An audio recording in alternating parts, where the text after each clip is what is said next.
Kohaku who will just get a knockdown, put the tree on you, and then sit and watch you kill yourself.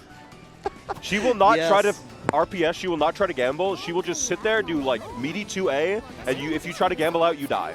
Yeah, no, that's one of the things where it's just like, yeah, let's see what you do in this situation. Let's check it out here. That's always fun to see. ZeperTheStar is someone I'm not as familiar with on here, and that's exciting to see because I know, like early part of pools, get to see new people play and know people that type LUMINA. Yep. I love to see that. Oh, we got a Saber. Interesting. Oh, well, we were talking about this before the pool. Unfortunately, one of our main, our potential Sabers to get out of the bracket is unfortunately not here. Shout out to Link Pendrago, by the way, in there. But we do have at least a couple of other Saber players now, and now, of course, ZeperTheStar being among them. Yeah, so this is, I was actually talking to a couple Saber players last night. We had Umbi and a couple Saber players in our hotel room. The word on the street last night was that this is not a good matchup for Kohaku at all. Really? These are both characters that are very strong at the mid-range.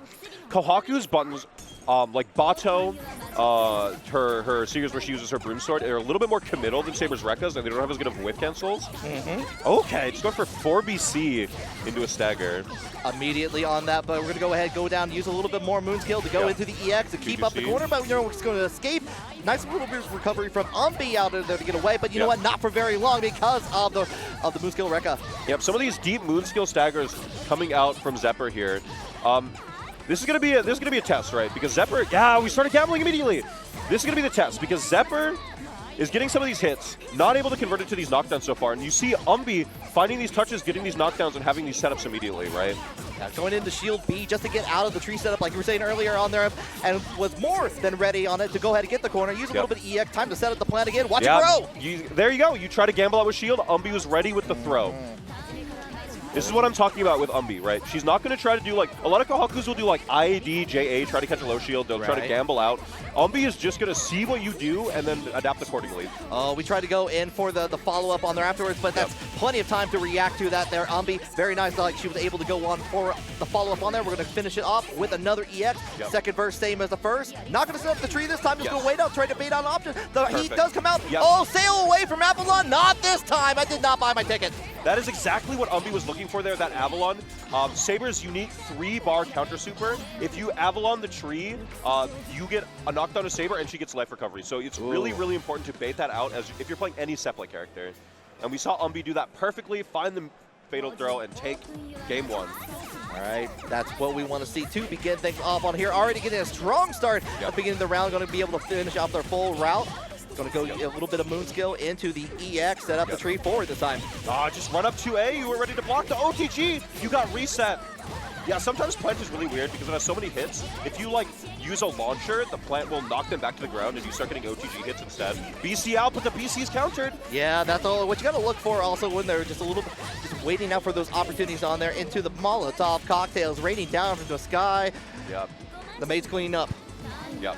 Umbi looking very, very solid. Yeah, and again, I think we're seeing Umbi a very, very adaptable player. We saw those moon skills come out and it worked 2 times, and now Umbi's just ready for it. Yeah, and I don't know if we were intending to do that option on there, but Umbi is going to be able to take full advantage of it here. Just going to play the game one more time. Keeps up though with the set from behind there. This time Zepper holding back the block on that away, but unfortunately putting themselves in the corner until the air dash out. The 6BC, yeah, that is a low hitting moon skill. It's very, very scary. Saber has this really annoying thing where she has 6BC, which is a low, and 4BC, which is an overhead. You have to guess. Yeah, you have to kind of keep an eye out on that. But again, we go in for the follow-up and with the delay of Umbi was able to go ahead. We're going to go and finish out with that level 3. Kill? That should exactly kill in the end. Arc drive finish is all they needed with the fist bump at the end. Yeah. Umbi takes it 2-0 over ZeperTheStar, moving forward in our bracket.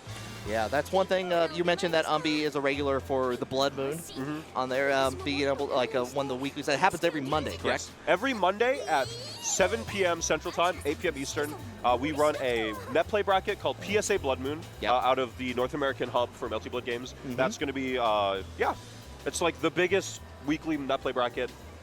We get to see a lot of these faces. I'm familiar with quite a few, including one of our players up next, who